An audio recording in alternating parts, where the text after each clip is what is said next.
Hi guys, आपका study zone channel में स्वागत है। आज मैं आपको भारतेंदु युग की प्रमुख विशेषताएं बताऊंगी जो एग्ज़ाम के पॉइंट ऑफ व्यू से बहुत ज़्यादा इम्पोर्टेंट है। सबसे पहला पॉइंट है राष्ट्र प्रेम का भाव। राष्ट्र प्रेम का भाव बहुत था भारतेंदु युग में। जितनी भी कविताएं लिखी गई, जितने भी नाटक लिखे गए,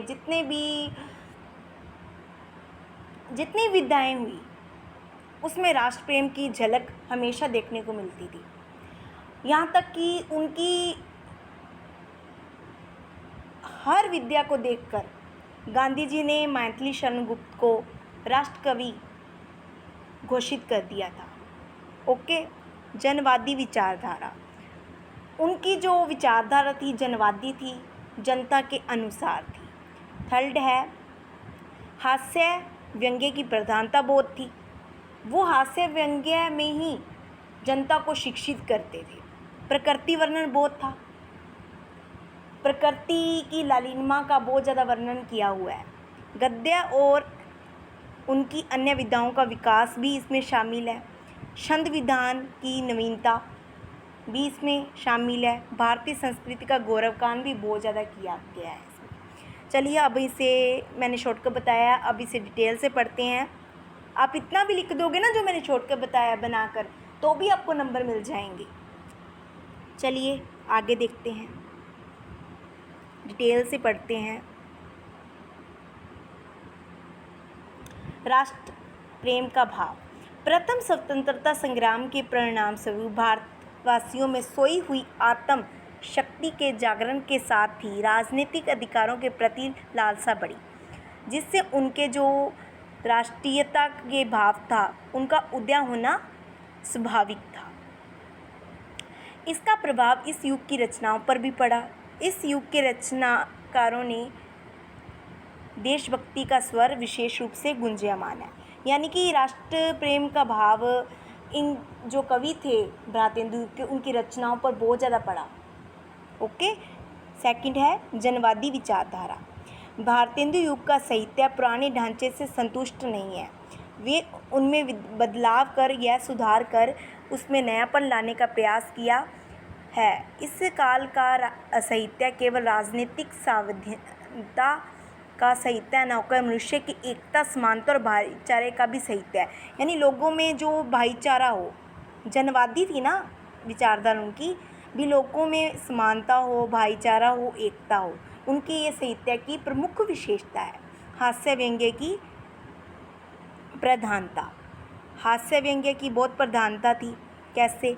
इस युग में प्राय सभी रचनाकारों की रचना में हास्य व्यंग्य का पुट मिलता है। अंधविश्वासों, रूढ़ियों, छुआछूत इत्यादि पर उन्होंने व्यंग्य किया।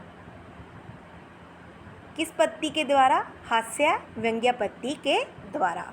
आई होप कि आपको समझ आ रहा होगा। चलिए आगे देखते हैं। प्रकृति वर्णन। प्रकृति वर्णन बहुत देखने को मिलता है। इस युग के अधिकांश कवियों ने अपने काव्य में प्रकृति को विषय के रूप में ग्रहण किया। उनके प्रकृति वर्णन में श्रृंगारिक भावनाओं की प्रधानता थी। भारतेंदु की बसंत, होली, अंबिका दत्त की व्यास की पावन पचासा एवं प्रेमघन की मयंक महिला आदि इस कोटि की रचनाएं हैं। नेक्स्ट है गद्य एवं उनकी अन्य विधाओं का विकास।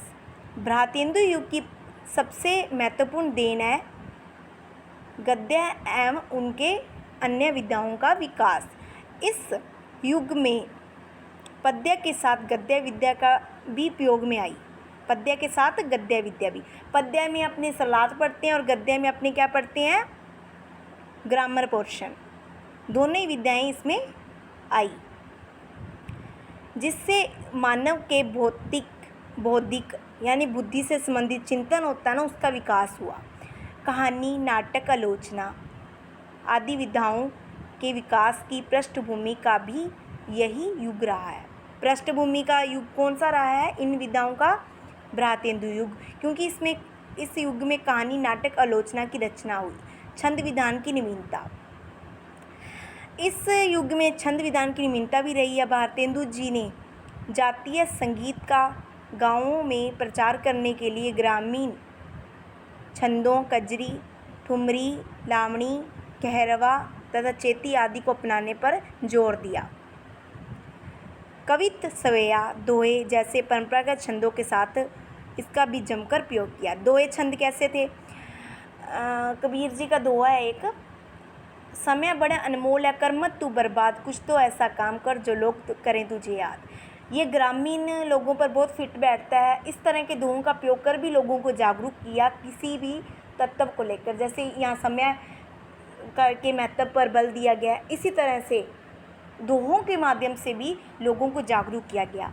आई होप कि आपको मेरी वीडियो पसंद आई होगी। प्लीज़ मेरी वीडियो को लाइक, शेयर, कमेंट करें और हमारे चैनल स्टडी जोन को सब्सक्राइब करें, बेल आइकन को प्रेस करें ताकि आने वाली वीडियो की नोटिफिकेशन आपको सबसे पहले मिले। नेक्स्ट वीडियो रहेगी भारतेंदु युग के प्रमुख विधाओं का विकास।